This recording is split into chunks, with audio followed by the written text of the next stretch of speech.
하나님의 말씀은 디모데후서 1장 1절부터 5절까지 말씀입니다. 봉독하겠습니다. 하나님의 뜻으로 말미암아 그리스도 예수 안에 있는 생명의 약속대로 그리스도 예수의 사도된 바울은 사랑하는 아들 디모데에게 편지하노니, 하나님 아버지와 그리스도 예수 우리 주께로부터 은혜와 긍휼과 평강이 내게 있을지어다. 나의 밤낮 간구하는 가운데 쉬지 않고 너를 생각하여 청결한 양심으로 조상적부터 섬겨오는 하나님께 감사하고, 내 눈물을 생각하여 너 보기를 원함은 내 기쁨이 가득하게 하려 함이니, 이는 내 속에 거짓이 없는 믿음을 생각함이라. 이 믿음은 먼저 내 외조모 로이스와 내 어머니 유니게 속에 있더니 내 속에도 있는 줄을 확신하노라. 아멘. 기도하겠습니다. 하나님 아버지, 감사합니다. 가정의 달을 맞이하여 이렇게 첫 번째 주일 주 앞에 예배로 영광을 돌릴 수 있도록 은혜 주심을 감사합니다. 참으로 하나님께서 우리 인생들 향하여 원하시는 복이 무엇인가 하는 것을 깨닫게 하시고, 참으로 하나님이 허락하시는 영원한 축복의 주인공들이 우리 모두 다 될 수 있도록 주님 인도하여 주시옵소서. 증거되는 말씀에 성령 하나님 기름 부어주셔서 깨닫게 하시고, 그 은혜 가운데 진리 가운데 젖어드는 우리 모두가 되게 하여 주시옵소서. 우리 구주 예수 그리스도의 이름으로 감사하며 기도하옵나이다. 아멘.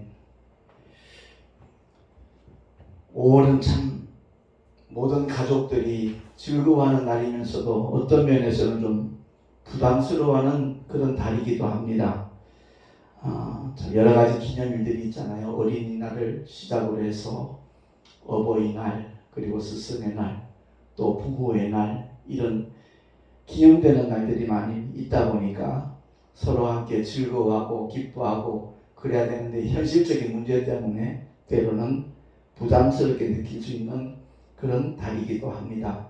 그런데 이 가정의 달을 맞이해서 우리 모든 사람이 다 함께 공유해야 될 영원한 하나님의 복이 있다는 것을 오늘 말씀을 통해서 함께 깨달아서 참 좋겠습니다. 디모데의 거짓 없는 믿음이거든요. 이 믿음은 외조모에게 있던 믿음이었고, 또한 어머니에게 있던 믿음인데 너한테도 있다는 것을 내가 확신하노라 라고 사도 바울이 이렇게 언급을 하고 있습니다.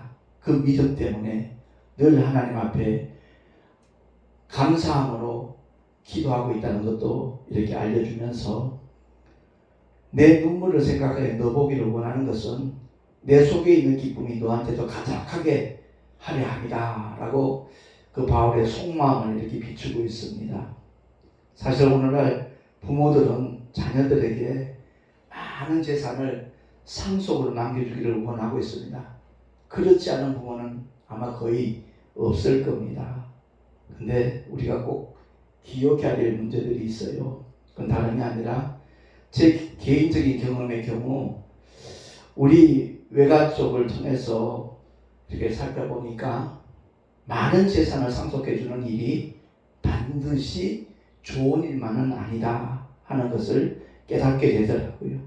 사실 제 어머니가 93세이시고 외삼촌이 돌아가셨지만 어머니랑 4살 차이가 나요.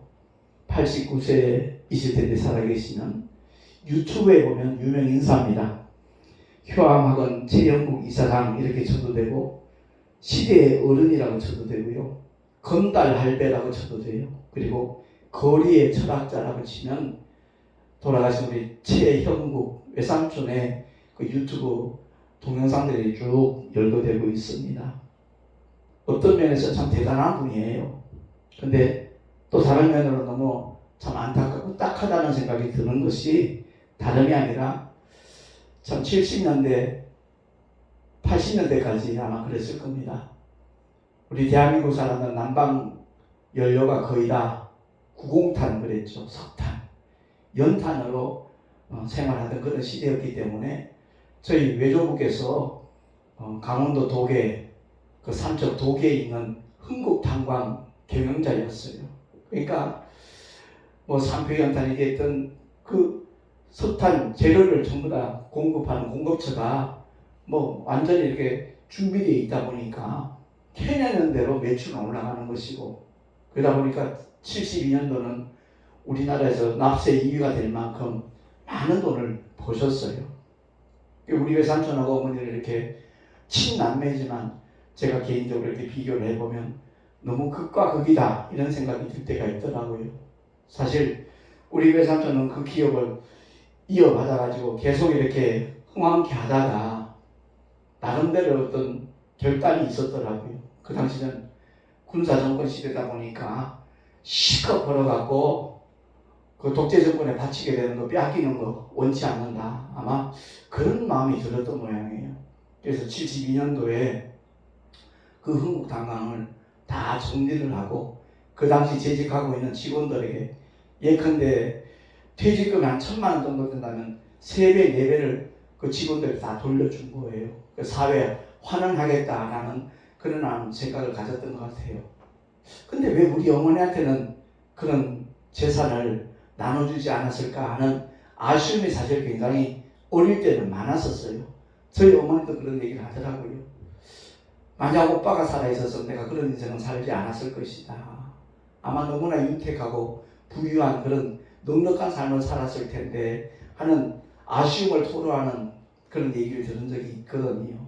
근데 곰곰이 생각해 보니까 우리 외삼촌은 최고 학벌 서울대, 서울대학원 나오셨고, 우리 어머니는 그 당시 남녀가 이렇게 차별교육을 받던 시대다 보니까 우리 어머니는 무학여고 나오는 것의 끝이에요. 근데 그 외삼촌이 최고 학벌을 나왔고 또 엄청난 재산을 갖고 있고 많은 지식을 갖고 있다 보니까 세상에 살아가는데 부족한 게 없었던 거예요. 그러니까 다시 말해서 복음을 필요로 하는 아쉬운 부분이 없었던 거예요. 아무리 누군가가 정말 하나님의 생명의 말씀, 진리의 말씀, 복음을 전해도 그게 받아들여지지 않아요. 나중에 한 얘기지만 우리 외삼촌도 성경을 많이 봤대요. 특히 시편하고 잠언서, 전도서를 많이 봤다 그래요. 특히 잠언서 같은 경우는 사업하는 분들이 다 어떤 지혜를 얻기 위해서 잠언을 많이 본다라는 그런 얘기들이 있더라고요. 근데 그 하나님의 말씀들을 보기는 봐도 어디까지나 이 세상 살아가는 데 필요한 어떤 지식을 얻기 위해서, 어떤 도움을 얻기 위해서 성경을 읽은 것이지 정말 하나님의 감동으로 기록되어 있는 성경을 사모하는 마음으로 성경을 읽지 않았기 때문에 제가 가장 마음 아팠던 일 중에 하나가 저희 어머니랑 외삼촌을 함께 만났을 때 경상도 사람이거든요. 누구야?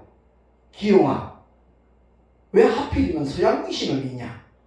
이 말이 저는 굉장히 충격적이었어요. 예. 결국 전 마음속에 예수님을 구주로 영접했는지 안 했는지 저는 모릅니다. 하나님만 아시겠지요. 근데 우리 어머니가 아무튼 동생의 삶의 자리와 자신의 처지를 이렇게 비교해보면 뭐라 그럴까 아쉬운 부분, 속상하는 부분 많이 있었겠죠. 그런 내색을 한번 하시기에 제가 그 말을 했어요. 어머니가 만약에 많은 재산이 있었으면 어머니 성격에 복음 전혀 관심 없었을 거예요. 기고만장하고 교만하고 아마 그런 삶으로 치달았을 겁니다. 어머니가 가난했기에 그 고통이 있었기에 내가 첫 번째 휴가 나와서 어머니도 예수 믿으세요 하고 복음을 전했을 때 그 복음을 받아들일 수 있는 마음의 공간이 있었던 것이지 아쉬움이 있었기에 하나님을 의지하는 믿음을 가지지 않았겠냐고. 단언컨대 어머니가 만약 부자였고 넉넉했으면 절대 외삼촌처럼 복음을 받아들이지 않았을 거라고. 그때 맞다 그러시더라고요. 그래서 40대 중반에 장로교단 합동 측에서 통합 측에서 신학을 하고 목회를 한 단독 목회 20여 년 하고 은퇴를 한 거기 때문에 그게 얼마나 큰 복인 줄 알겠냐고 말하니까 공감을 하시더라고요. 그렇습니다. 우리 모두가 깨달아야 되는 겁니다. 이 세상 삶에서 뭔가 아쉬움이 있고 부족함이 있고 모자람이 있을 때 오히려 그것이 하나님의 놀라운 사랑과 은혜를 받을 수 있는 통로가 될 수 있다는 것을, 조건이 될 수 있다는 것을 우리 모두가 참 깨달았으면 좋겠습니다. 사실 가정의 달을 맞이할 때마다 아마 작은 교회, 개척교회 목회자들 다 그런 마음을 가질 것 같아요. 자식들에게 아니면 손주들에게 참 좋은 선물도 해주고 맛있는 음식도 이렇게 나눠 먹고 이런 시간을 갖기를 원하지만 여건이 허락지 못하니까 그렇게 하지 못할 때 저는 그렇더라고요. 나의 존재감이 굉장히 초라하게 느껴질 때가 있고 너무 작게 이렇게 느껴질 때가 있거든요. 어버이날도 마찬가지예요. 참 귀한 선물을 부모님께 장모님께 드리면서 이렇게 참 융숭하게 이렇게 대접하고 싶은 그런 마음이 있지만 목회 현장도 바쁘고 택시 전단으로 바쁘기는 하지만 어쨌든 그렇게 못할 때 어떤 면에서는 참 초라한 그런 느낌을 가질 때가 있거든요. 그럼에도 불구하고 정말 우리는 하늘의 소망이 있기 때문에 목회자들로서 가장 할 수 있고 해야만 될 일이 그들을 위한 중보기도잖아요. 그 영혼들을 하나님께서 책임져 주시고 삶의 자리에서 주님 주시는 기쁨과 평안으로 가득 채워주셔서 힘들고 어려운 현장이라 할지라도 하늘의 소망을 굳게 붙잡을 수 있도록 해달라고 하나님과 중보기도 드리는 것, 아마 목회자로서는 최선의 어떤 효도가 아니겠는가 이런 생각도 가져봅니다. 아무튼 우리가 알아야 될 것은 세상 것으로 가득 차 있으면, 세상 지식으로 충만해 있으면 하나님의 말씀이 들어갈 틈이 없다는 것 우리는 기억을 해야 될 것입니다. 여기 칠판에 써놨다시피 가장 위대한 유산을 상속받은 자가 바로 디모데입니다. 예? 거짓 없는 믿음. 이 말씀의 의미를 우리가 한번 깊이 또 생각해 볼 필요가 있어요. 믿노라 하면서도 거짓말 많이 하는 사람이 있거든요. 그런 믿음은 하나님과 상관없는 믿음이라는 것도 깨달아야 될 것이고, 우리가 분명히 알아야 될 것은 이 세상은 여기 나와 있듯이 한시적인 공간이에요. 언젠가는 소멸되고 말아요. 성경이 그것을 말씀하고 있어요. 그래서 이 한시적인 공간에는 우리 육신이 거할 수 있도록 하나님이 창조하신 것이에요. 한시적인 존재인 육신에게 꼭 필요한 것이 이 세상이에요. 그러나 육신과 함께 있는 우리 영혼은 이 세상에 영원히 존재할 그런 자가 아니라는 것을 알아야 돼요. 우리 영혼은 반드시 이 세상을 떠나가야 돼요. 분명히 영원히 존재하는 우리 영혼은 둘 중에 하나 선택을 해야 돼요. 천국 아니면 지옥이에요. 부활절을 맞이할 때마다 부활에 대한 소망을 말씀하지만 저는 늘 느끼는 것이 그거예요. 이 지구상에 가는 모든 사람들이 누구나 다 부활할 텐데 생명의 부활이냐 심판의 부활이냐, 그것이 너무너무 중요한 문제인데 사람들은 별로 관심이 없거든요. 그것이 안타까운 거예요. 그래요. 이 육체가 존재하는 것보다도 더 영원히 존재하는 나, 진짜 나라는 표현을 제가 했습니다마는 우리 속사람, 하나님의 형상대로 그 모양을 따라 지음받은 우리 영원히 거할 곳을 하나님은 우리에게 허락하시기 위해서 하나님의 독생자를 이 세상에 보내셔서 십자가에서 처절한 죽음을 맞이하도록, 그 죽음은 인류의 모든 죄값으로 주님이 치르신 거잖아요. 그래서 대속의 죽음이다 이렇게 말씀하는 겁니다. 만약에 예수께서 부활하시지 않았다면 세상 모든 사람들이 자기 죄값으로 죽었다고 아마 주장할 겁니다. 그런데 사흘 만에 부활하심으로 말미암아 사망 권세를 깨뜨리시고 우리 모든 사람들에게 부활의 산 소망을 허락하신 분이 바로 하나님의 독생자, 모든 인류의 구세주 예수신 줄로 믿습니다. 그 주님 믿자는 거예요. 더 이상 지옥 고집하지 말고, 아담의 범죄로 말미암아 우리는 전부 다 죄와 저주 아래 있기 때문에 죄와 저주의 영원한 결과가 영원히 꺼지지 않는 불못이거든요. 지옥이거든요. 그래서 주님이 이 땅에 오신 목적은 심판하기 위함이 아니라는 거죠. 한 번 죽는 것은 사람에게 정하신 것인데요. 그리고 그 후에는 심판이 따르게 마련인데 그 심판에 이르지 않도록 하기 위해서 그 근원적인 문제인 죄를 처리하시기 위하여 주님은 십자가 위에서 피 흘려 죽으셨다는 사실, 그리고 사흘 만에 부활하심으로 말미암아 그 죽음은 예수의 거룩함, 그것을 통하여 인류의 모든 죄만 처리하시고 하나님의 아들이심을, 메시아이심을 증거하기 위해서 하나님께서 독생자를 다시 살리셨다는 것. 그래서 주님이 하신 말씀이 있잖아요. 나는 목숨을 스스로 버릴 권세도 있고 다시 얻을 권세도 있다. 이 권세는 하나님으로부터 받은 계명이다 라고 일러주시잖아요. 그래서 사도 바울이 빌립보서를 통해 말하는 것이 바로 다른 거 아니에요. 십자가에 죽기까지 복종하신 예수. 우리도 하나님께서 맡겨주신 사명을 감당하는 일에 있어서 때로는 힘들고 어렵고 여러 가지 여건이 고달프게 만든다 할지라도 죽기까지 복종하신 예수를 생각하면 감당치 못할 일이 없거든요.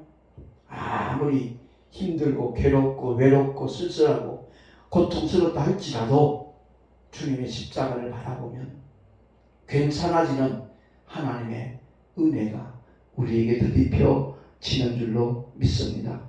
그러니까 우리가 성경을 통해서 분명히 알아야 될 것은 천국과 지옥은 영원히 사라지지 않는 불멸하며 영존하는 곳이라는 것을 기억을 하고, 고린도전서를 통해서 사도 바울이 일깨워주는 것은 혈과 육은 하나님의 나라를 유업으로 받을 수 없다라고 선언하고 있는 겁니다. 왜? 이 혈과 육, 육신은 한시적인 존재고 하나님의 나라는 영원한 세계이기 때문에 그렇습니다. 그래서 우리 육신이 그야말로 하나님 은혜 가운데 늘 강건해지고 저 편안한 그런 삶을 누리는 것은 바로 하나님이 함께 하신다는 그 믿음의 증거들을 이웃들에게 보여주기 위해서 우리 그런 삶을 누려야만 돼요. 그래서 어디까지나 주님이 직접 일러주신 말씀 가운데 아브라함의 하나님, 이삭의 하나님, 야곱의 하나님, 이 말씀을 일깨워 주신 이유가 다른 것이 아니라 삼자의 하나님이시라는 거예요. 그렇습니다. 이 세상에서의 어떤 혈육의 관계를 저 천국까지 이어가려고 하는 그런 속성들이 묘하게도 우리 대한민국 사람들에게는 많이 자리 잡고 있어요. 근데 주님은 분명히 말씀하세요. 아브라함의 하나님, 이삭의 하나님, 야곱의 하나님, 하나님과의 개인적인 관계를 일깨워 주시는 거예요. 혈육의 관계는 더 이상 의미 없다는 것도 일깨워 주시는 거예요. 아브라함의 하나님, 아브라함의 아들 이삭의 하나님, 아브라함의 손자 야곱의 하나님, 이렇게 말씀하지 않아요. 분명히 우리가 기억해야 될 것은 예수의 이름을 믿고 나의 구주를 영접한 사람이 바로 산자가 되는 거예요. 그리스도 안에 있는, 아들 안에 있는 아버지의 생명을 함께 공유하는 자, 바로 영생을 얻은 자, 그 산자의 하나님이라는 것을 우리가 기억을 하고 예수 믿는 것이 얼마나 큰 축복인가 하는 것을 기억하고, 아직 예수 믿지 않는 부모, 형제, 자녀들이 있다면 그들을 위해서 하나님 앞에 눈물로 기도하는 하나님의 사람들이 될 수 있기를 예수 이름으로 축원합니다. 요한복음 5장 24절 우리 한번 합독을 하겠습니다. 시작. 내가 진실로 진실로 너희에게 이르노니 내 말을 듣고 또 나 보내신 이를 믿는 자는 영생을 얻었고 심판에 이르지 아니하나니 사망에서 생명으로 옮겼느니라. 아멘. 이를 믿는 자는 영생을 얻을 것이고가 아니에요. 완료형이에요. 영생을 얻었고, 다시 말해서 죄로 얼룩진 아담의 원죄를 위하여 우리의 모든 성품죄나 행위죄를 우리 영이 전부 다 갖고 있었는데 예수의 흘리신 보혈을 믿고 의지하는 순간 그 보혈이 우리의 영을 그야말로 죄와 상관없는 거룩한 영으로 만든 것이 바로 영생을 얻는 자예요. 죄사함을 받은 자예요. 그래서 영생을 이미 얻었기 때문에 장차 있을 심판에 우리는 이르지 아니한다는 것을 주님이 다시 한번 일깨워 주시는 거예요. 사망에서 생명으로 옮겨냅니다. 이 말씀을 우리가 바로 이해를 해야 돼요. 우리는 아직 죽은 적이 없어요. 근데 사망에서 생명으로 옮겼대요. 다시 말해서 우리 영이 영원한 지옥불을 면할 수 없는 사망의 존재인데 그 불못에 이르지 아니하도록 예수의 십자가의 공로로 말미암아 예수의 거룩하신 이름을 믿음으로 말미암아 그 사망에서 생명으로 옮겼다는 거죠. 아버지의 생명을 공유한 자로서 우리 모두가 하나님의 가족으로 아버지의 집에 들어가는 것, 그것이 바로 우리 육신의 죽음이에요. 그래서 육신의 죽음을 어떤 분들은 재앙으로만 생각하고 저주를 여기는 사람도 없잖아 있는데 아니요. 똑같은 죽음인 것 같아도 믿는 자의 죽음과 믿지 않는 자의 죽음은 영원한 갈림길이 된다는 것 우리가 기억을 하고 주님이 다시 한번 강조하신 말씀이 바로 요한복음 5장 29절이거든요. 합독합니다. 시작. 선한 일을 행한 자는 생명의 부활로 악한 일을 행한 자는 심판의 부활로 나오리라. 아멘. 선한 일이 뭡니까? 하나님이 우리를 위하여 행하신 그 놀라운 역사적인 사건을 인정하는 게 선한 일이에요. 하나님의 사랑을 받아들이는 게 선한 일이에요. 하나님의 은혜를 드리기를 원하는 마음이 바로 가장 선한 일이에요. 그럼 악한 일은 뭔가요? 하나님께서 우리를 위해서 엄청난 대가를 치르시고 구원의 길을 만들어 놓으셨는데 그것을 인정하지 않는 거예요. 부정하는 거예요. 거부하는 거예요. 그것보다 더 악한 일은 없다는 것을 우리가 기억을 해야 된다는 사실입니다. 그래요. 선한 일, 악한 일, 이 세상적인 어떤 가치관으로 볼 때 도덕적으로, 윤리적으로 선과 악 나눌 수 있어요. 당연히 그런 것도 포함이 되겠지만 주님이 말씀하시는 선한 일과 악한 일은 복음을 받아들이느냐 거부하느냐 거기에 따라서 영원한 전혀 다른 결과를 맞게 될 것이다 하는 것을 주님이 말씀하는 겁니다. 사도 바울이 감옥에 갇혔을 때 실컷 두들겨 맞고 빌립보 감옥에 갇혔을 때 그 간수가 감옥 안에 있어야 될 바울과 실라가 옥터가 흔들리고 옥문이 달려있기 때문에 당연히 도망갔겠다 싶어서 자결하려고 했거든요. 그 당시 로마법이 그런 겁니다. 간수가 죄수를 놓쳐버리면 자기 목숨을 대신 내놔야 돼요. 그렇게 처형당하느니 차라리 명예롭게 자결해야 되겠다 할 그 무렵에 바울과 실라가 소리치잖아요. 네 몸에 손대지는 네 몸은 해하지 마라. 우리가 여기 있다. 그랬더니 선생들이 내가 어찌할꼬 간수가 묻잖아요. 그때 바울의 대답이 주 예수를 믿어라. 그리하면 너와 내 집이 구원을 얻으리라. 우리 모두가 다 이번 가정의 달을 맞이해서 정말 아직까지도 복음을 받아들이지 않은 그런 가족 친지가 있다면 그들을 위해서 더욱더 특별히 기도하는 그런 한 달이 될 수 있기를 바랍니다. 우리의 기도에 정말 진실된 눈물의 기도에 반드시 응답하시는 하나님이시라는 것을 우리가 기억을 하고 주님의 심정을 가지고 아버지의 마음으로 정말 영혼들을 위하여 기도할 수 있는 복된 가정의 날이 될 수 있기를 예수 이름으로 축원합니다. 기도하겠습니다. 하나님 아버지 감사합니다. 오늘도 이렇게 귀한 생명의 말씀, 복된 말씀 들을 수 있는 은혜를 허락하시니 참으로 고맙습니다. 아버지 하나님, 천하보다 귀한 영혼이라는 그 말씀의 의미가 무엇인가 우리가 바로 알고 회개한 영혼이 바로 천하보다 귀한 영혼이라는 것 명심하게 하시고 한 영혼이라도 더 천하보다 귀한 영혼이 될 수 있도록 하기 위하여 늘 끊임없이 중보기도하는 우리 모두가 되게 하여 주시옵소서. 우리 구주 예수 그리스도의 이름으로 감사하며 기도하옵나이다. 아멘. 교회 소식 주보를 참고하시기 바랍니다. 이제 5월 16일 날 우리 교육자 원래가 손영옥 목사님이 심호하는 신로한교회에서 있고요. 그리고 이번 주 금요일 날 10일 날은 총회 교육부 주관의 어떤 집회를 위해서 6월 12, 13일 1박 2일 동안 서울 영락교회 영락기도원에서 진행이 될 텐데 이를 위한 모임이 또 황혜인 목사님 심호하는 교회에서 있습니다. 거기도 제가 동참을 해야 될 것 같아서 중보기도를 부탁을 드립니다. 5월에도 참 행사가 많아요. 16일 날은 노회가 있고 그리고 17일 날은 여의도 순복음교회가 창립 65주년 기념일이라고요. 그래서 기념 예배가 있어서 각 교단장들에게 이렇게 초대장이 왔더라고요. 거기도 참석을 해야 되고 특히 23일 날 총회, 각 노회, 신구 임원들 위로회 및 환영의 시간이 있거든요.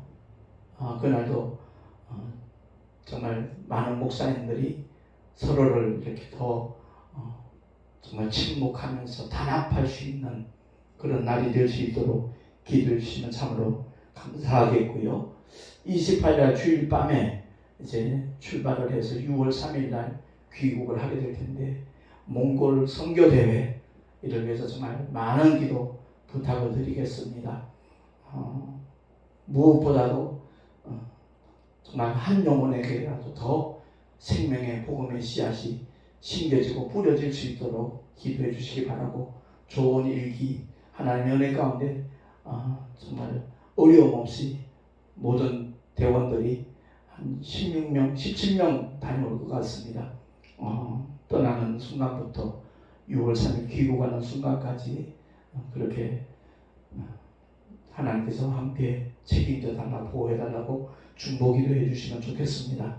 제가 3월달에는 교당 행사가 너무 많았기 때문에 좀 회사에 조금